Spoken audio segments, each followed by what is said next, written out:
wabarakatuh. Kami dari kelompok 4 akan mempresentasikan tentang kelompok pemuda. Perkenalkan, nama saya Gis Rahmatullah. Saya Tanenya. Saya Syifana Zafaria. Saya Sylvia Ziramabda. Berikut presentasinya. Materi yang pertama adalah tentang latar belakang dari kelompok pemuda.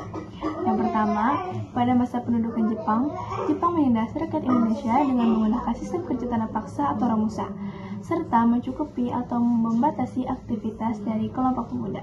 Yang kedua, Jepang berusaha mengambil kepercayaan dari kelompok pemuda dari organisasi bentukan mereka, tetapi para kelompok pemuda akhirnya menyadari bahwa itu hanyalah kepentingan dari Jepang tersendiri. Yang ketiga, semangat nasionalis dari kelompok para pemuda semakin meningkat dikarenakan melihat rakyat telah menderita. Dan yang terakhir, saat Jepang mulai mendesak pada Perang Dunia Kedua, para kelompok pemuda melihat bahwa itu adalah kesempatan emas untuk bisa memerdekakan kemerdekaan Indonesia. Sekian dari saya, dilanjutkan oleh teman saya. Sukarni Kartodirjo, ia lahir pada 14 Juli 1916 di Blitar, Jawa Timur. Ia menempuh pendidikan di Sekolah Rakyat Blitar, kemudian ia melanjutkan ke Mulo Blitar dan sekolah menengah di Surabaya sejak muda. Sukarni aktif dalam organisasi Indonesia Muda dan dikenal sebagai tokoh yang berani serta bersemangat memperjuangkan kemerdekaan Indonesia. Ia juga memimpin gerakan pemuda yang mendorong kesadaran nasional dan semangat persatuan untuk melawan penjajahan. Setelah Indonesia merdeka, Sukarni tetap berjuang melalui kegiatan politik dan pemerintahan. Ia meninggal dunia pada 7 Mei 1971 di Jakarta dan dimakamkan di Taman Makam Pahlawan Kalibata. Berikutnya, lokasi dan waktu. Perlawanan pemuda terhadap Jepang terjadi di berbagai kota besar di Indonesia selama masa penduduk Jepang. Gerakan ini muncul karena para pemuda mulai menyadari bahwa Jepang tidak benar-benar memberikan kemerdekaan. Di Jakarta, Gedung Menteng 31 menjadi pusat kegiatan para pemuda seperti Charul Saleh, Sukarni, dan Adam Malik. Mereka menentang janji palsu Jepang dan merencanakan kemerdekaan Indonesia secara mandiri. Di Bandung, para pemuda dari Angkatan Pemuda API dan Barisan Pelopor melakukan aksi sabotase dan penyerangan terhadap fasilitas militer Jepang sebagai bentuk perlawanan terhadap kekuasaannya Jepang. Di Surabaya, perlawanan dilakukan secara terbuka di bawah pimpinan Bung Tomo.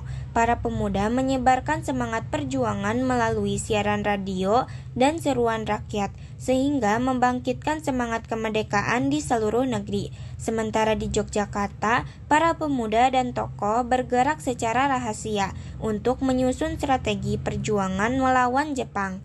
Perlawanan pemuda ini berlangsung dari tahun 1942 hingga pertengahan 1945 dan semakin kuat menjelang Agustus 1945 ketika Jepang mulai terdesak dan para pemuda mulai menuntut agar kemerdekaan segera dilaporkan.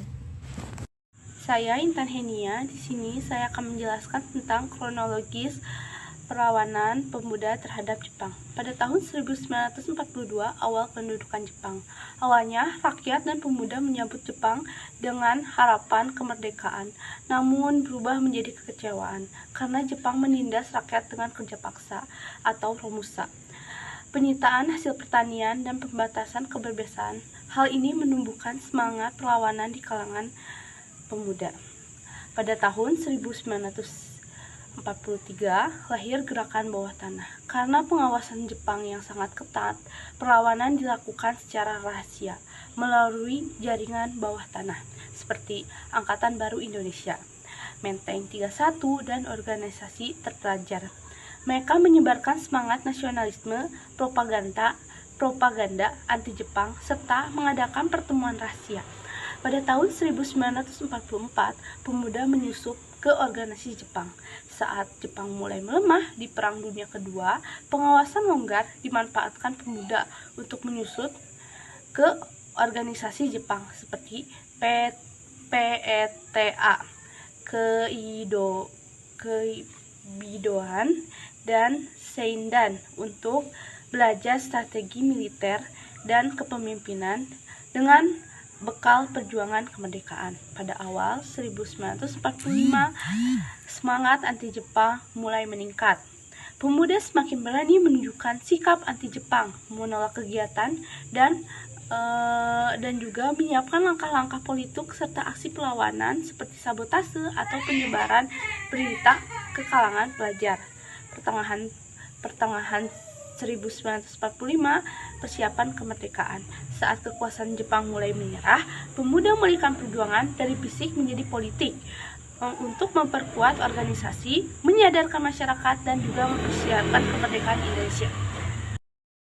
Dan yang terakhir, akhir perlawanan. Menjelang akhir penduduk Jepang, para pemuda menyadari bahwa perjuangan fisik tidak lagi efektif.